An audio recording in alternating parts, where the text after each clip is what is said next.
أيوة يا عائشة دريت مشاكل لا حديث استيوهش تسلونو دريت تزوج بيغمبر دريت بيغمبر عليه السلام لشش صالي أمني ما ربري لأنه صالي أمني ينبرد إن زور هنا ضلكاتك أم الرمان دنباتن أمن لهم لس أرجحيكم لس جولانيكم وتم بوشيم دبن أوا نيدا زاني نوصل كسي ابتدائي باشا الله بيغمبر مني بر والدخلي بيكردم أما إهانة نكيدني بوزاتي بيغمبر أما باشترونية بلين بيغمبر أما إهانة كردنية أنت حديثك الرقم استيوهش نوتو شش 56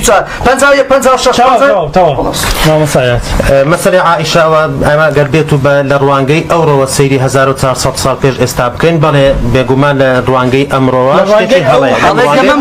الله ياريم دك اللي قام ضروري حديثك بخاري دقيقة بلام الروانجي أو كاتشتي زور طبيعي بعادتي أو كاتشتي أساسي الروانجي دقيقة بخاري قسم لبوبك الروانجي دقيقة بخاري بله قناعة وحديثك صحيح ويز مشكلة وإني لفي أرجوحة ومعي صواحب لي فصرخت بي يعني لقى من ضالة كان ديك جمم ذكر حتى سكن بعض الشيء إذا آية مدى مساوي ذاك ده بالله هيك مشكلة تدانية برأي من أو عادة وتقاليدي أو كات عرفي أو كات اشتكي زور آساي من ضالة ما أولي هانا كردنا بو بيغمبر لو عظيم تلك بو شيء إهانة بكري من ضالك لكات ياري بيد دسكسك ولا قلي بخير من دال بو راس من دال بو لأن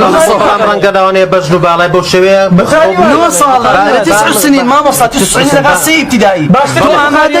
تو آماده من ضالك خود لسي ابتدائي استانا خير آماده نيمة يعني تو إيمان بحديثك هي استاذك هنا خير اسلام آماده نيمة بو خود قبولية بو پیغمبر قبولتا سؤالك اللي ما وصل 400 بيج استاو إما هلا دكنا إنسان أمره باسي أو كاتب كما مسايات روانجي دقة كوا باي من شتي